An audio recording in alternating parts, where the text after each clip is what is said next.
have to be text. And this is why I say use multimedia modules and use technology, because you can do this in very visual and auditory kinds of ways. Hustling along. Questions are great. I like questions. But are all questions equal?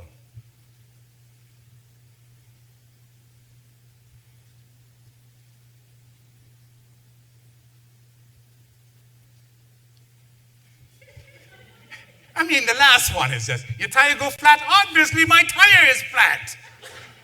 No, I just driving along and the other tree just swelled up.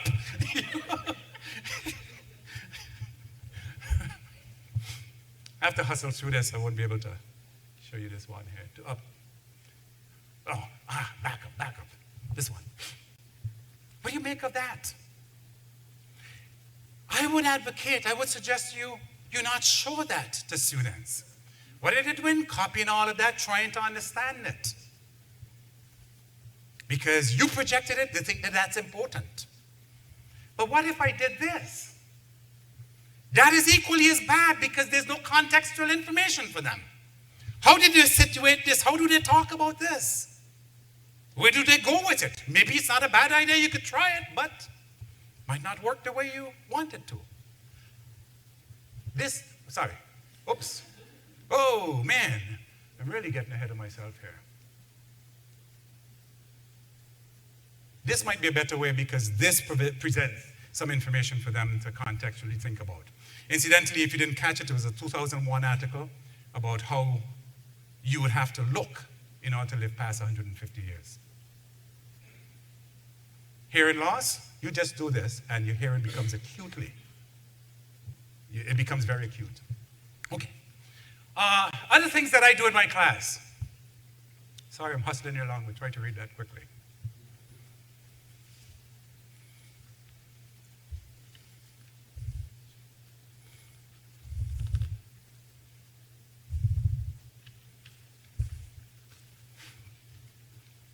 Students look at me and say, Professor, Dr. Aaron, you can't be serious. And I said, yes, I am. You have a problem with that? It's called return on investment. You're ill, you need to have a surgery to live. I need to talk about what am I going to get in return as a society. Otherwise, I'm not approving a surgery. I'm tugging on their heartstrings because they're emotional creatures. And we get involved in this discussion to such an extent you would not believe, hadn't I posed that kind of question to them. Do I really believe it? So I have questions like that to drive it. Do I really believe that? Of course not. Can't do that. I teach an entire class just from a crossword puzzle. It's amazing. The competition, they want to have the right answer. Well, I want to discuss the right answer. Sometimes we didn't get through it in class and they would say, well, what's the answers? I need the answers. So I've got to give them the key before they leave class. Empowerment, last thing we want to talk about. And these will go rather quickly. Oops, sorry. Allow students to do things in your classes. Do something with what they have learned. So everybody got that? Now, what should it look like? Well, what if the threat was a little bit more severe? A moderate risk? Well, but now for the highest risk, and we're talking about legal issues here now, right?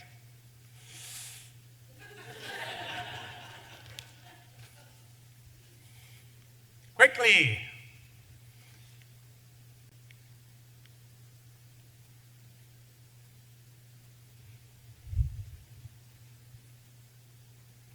Educational practice should, and it has to change.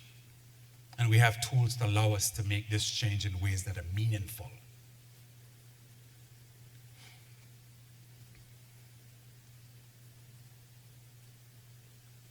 Yeah, we have some things that are similar. Yes, we have things that are different. But we as faculty need to utilize all of the tools available. And I'm talking about educational tools from a psychological, pedagogical, some people say andragogical Malcolm Knowles, Andrew G. Of adult education. I think they're principles, they're not necessarily theories, but they work. I always like to end this way. I want students to be thinking of, okay, so we talk about this, where does it matter? Why does it matter? What's next? I want them to think about it.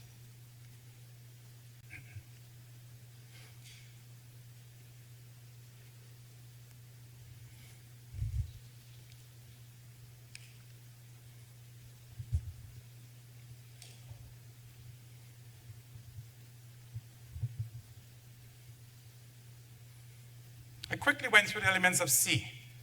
I hope they at least struck a responsive chord with you about how potentially this can work, and this can work with technology. And I hope you seriously consider it. I've been doing this research, my wife and I were talking about it. She said, when did you start working on this? 2007, 2008.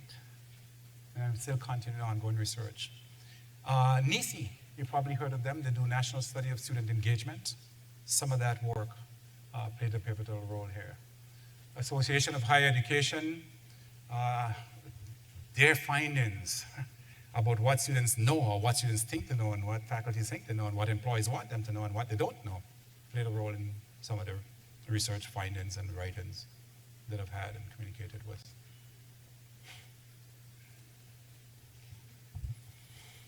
Okay, John is saying you're out of time. Finish up, wrap it up. I'm done, John.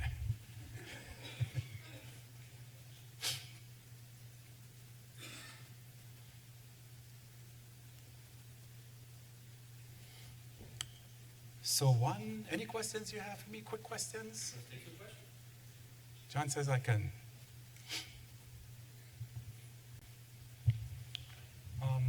Who has a question? $50? Come on, man, you're gonna have to share it with that guy. Oh, he gets $50.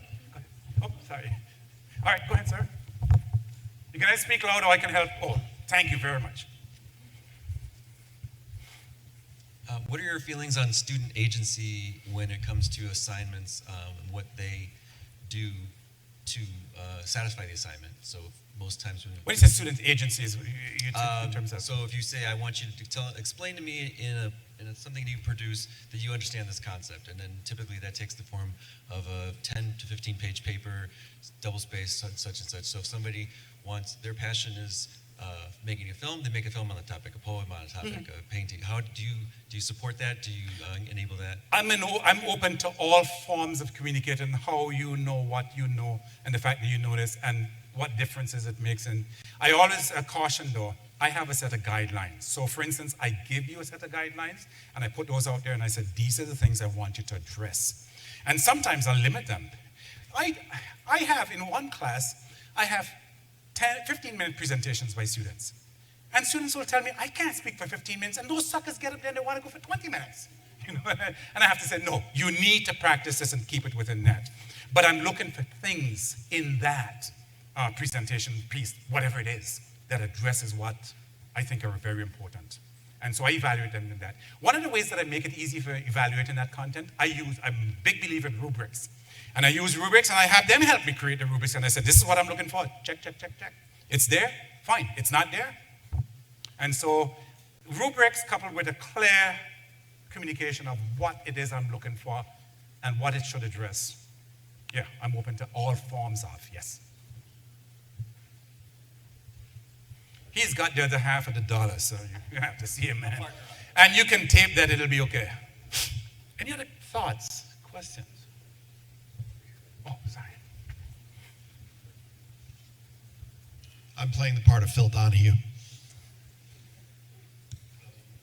Sorry for making you walk so far away. Since this is an exclusively law school audience, my question is, I come from California, which is the land where bar exam dreams die. And so because we've had so many issues over bar exam results and testing, there is starting to be pushback on leaving traditional Socratic methods and going back to the old ways of doing things because at least more people pass. So how do you do that correlation is not causation Yeah. with new? And I hear you loud and clear, the work of Paloma and Banter, Angela and Cross, and a number of other individuals on assessment strategies. We have to look at assessment that we used to do, that we don't do today. We have to think creatively about these assessment strategies. And I would say, I would be pushing to have some of these agencies think about alternative ways of assessing, right? I think we need to keep that. However, that said, I understand the situation you face where people are concerned about, well, you need to pass the bar exam. And we need to be preparing you for the bar exam. And I would say there are multiple ways to approach that preparation. And that's where some of these changes would take place, nonetheless with the eye to, these are the standards you still have to meet, right? So I think the approaches to the educational strategies and how we present the content, that's what I'm talking about that needs to change. Not, some of the assessment strategies need to change as well too. Right, but I'm talking specifically about trying to project. There's already pushback by traditional faculty. They're saying, we don't need this. We don't need to go to Yeah. the new stuff. The new stuff is already not working. Yeah, and I would say to them, and this is where, when I was in my opening, this is where I've had faculty who've been resistant to changes like and some of my colleagues are preaching. And I would say, show me the evidence that you have that supports your notion of these are not working and what has been tried. I think we have to look at the research, and I don't think that we do enough research to begin with. I am a strong advocate of research, not because I'm from a research institution, but I have faculty who say, I'm all about teaching, and I don't want to get into this research thing. And I say, wrong answer. You can do action research, which is a study of your own practice, to see how effective that is. So every one of us should be doing research. And those faculty in my department who have been resistant, when I was a chair, I would say, show me the evidence, because I'm showing you evidence here that works. And I'm not cherry picking evidence either. I mean, you could do this, but there's clear evidence that some things do not work. And when you dig down and drill down, the reason why they do not work is because of how they're structured or how they're set up or where the emphasis is on the technology, not the learning aspect of. So I think there are fundamental changes, and we have to persuade our colleagues by saying, let's do the research. You don't like this? Let's do the research to show what can work better, because I am a strong believer that the way we think today is very different from how we used to think. And you just have to say something about anything and somebody's instantly on the web searching. That's a good thing. The bad thing is they stop at their first search. No, you need to do 5 or 6 evaluate sources to come up with what's the correct or what's true or what's effective, not the first one. And so the methodology or whatever it is might be the problem, or the application, not so much the technology or the new ways of doing things. I hope at least I'm pushing you in the direction to explore, to experiment, because we need to do that, and we need to convince our colleagues that here, changes need to be made. We don't live in the same world. In the short span of time, this last few decades, there's been this explosion of technology. It's been incredible. He's not a robot next to me. Sorry, robot. That's going to be the final word. Okay. Is it? Thank you very much.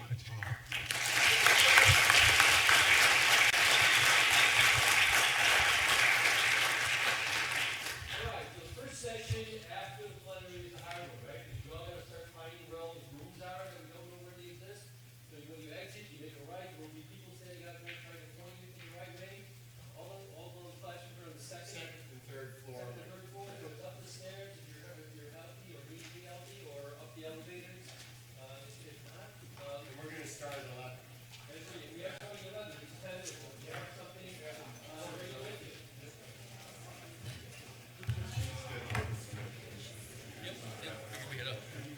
Cooking along. Yeah, all right.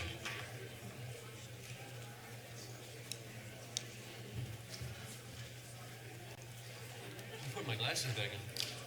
All right.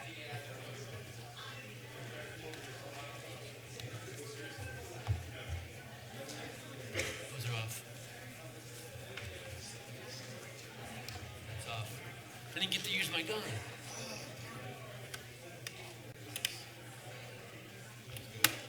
Good thing I did. It's not working.